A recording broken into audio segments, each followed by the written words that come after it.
अब चीनी वैज्ञानिकों ने पैंगोलिन से कोरोना संक्रमण की शुरुआत वाले क्या क्या दावे किए थे, ये देखें। चीनी वैज्ञानिकों ने पैंगोलिन से कोरोना फैलने का दावा किया। पिछले साल कोरोना संक्रमण की शुरुआत में चीनी वैज्ञानिकों ने किया था ऐलान।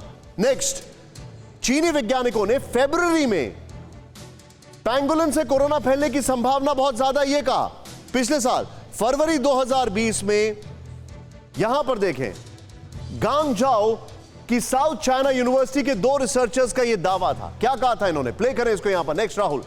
चीनी रिसर्चर शेन योंगजी और शियाओ लीहुआ ने कहा था कि कोरोना पैंगोलिन से फैला होगा। नेक्स्ट, दोनों रिसर्चर ने जीनोम सीक्वेंसिंग से डीएनए मैच कराया और कहा कि इंसान में मिलने वाले कोरोना के पैंगोलिन से 99% मैचिंग है। नेक्स्ट, चेंज करें।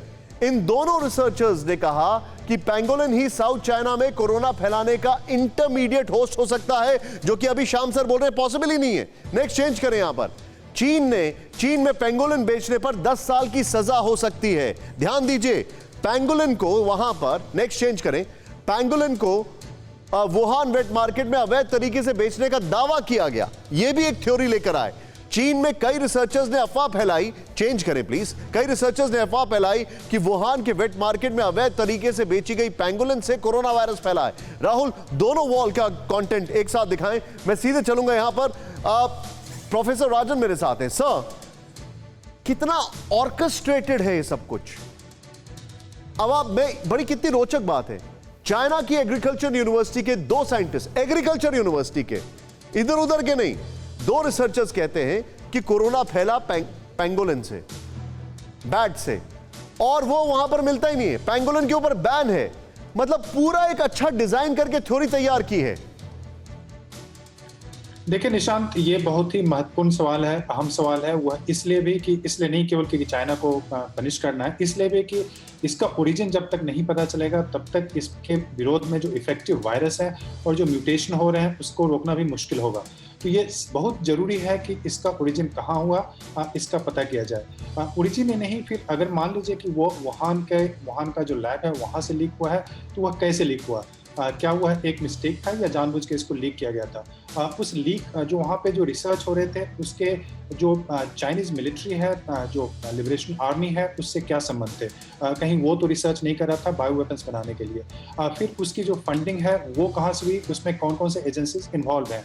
अगर WHO ने अगर लापरवाही की है इन्वेस्टिगेशन में तो उसमें ऐसा क्यों हुआ है? तो ये बहुत सारी बातें आती हैं जिसको कि हमें समझने की जरूरत है, इस पे इन्वेस्टिगेशन की जरूरत है। और सबसे महत्वपूर्ण सवाल कि आखिर आप क्या एक्शन लेते हैं, चीन के विरोध में आप क्या कार्रवाई करते हैं? बहुत सारे देश अभी इन्वेस्टिगेशन की बात कर रहे हैं, रिसर्च की बात कर रहे हैं, लेकिन सवाल है कि जो इम्पोर्टेंट कंट्री, जो प्रजातांत्रिक देश हैं, चाहे वो अमेरिका की बात करूं या जो अभी यूरोप में बाइडेन दौरा कर रहे हैं, वहाँ पे G7+4 G11 की जो बात हो रही है, तो वहाँ पे चीन के विरोध में वो क्या एक्शन लेने के लिए तैयार है। लेकिन मैं आपको बता दूं कि उनकी जो पॉलिसी भी लग रही है, अमेरिका की और यूके की भी पॉलिसी, यह काफ़ी मॉडरेट पॉलिसी लग रही है। अभी बाइडेन का स्टेटमेंट आया था कि वो चीन से भी एक्सपेक्ट करते हैं कि चीन कोऑपरेट करे।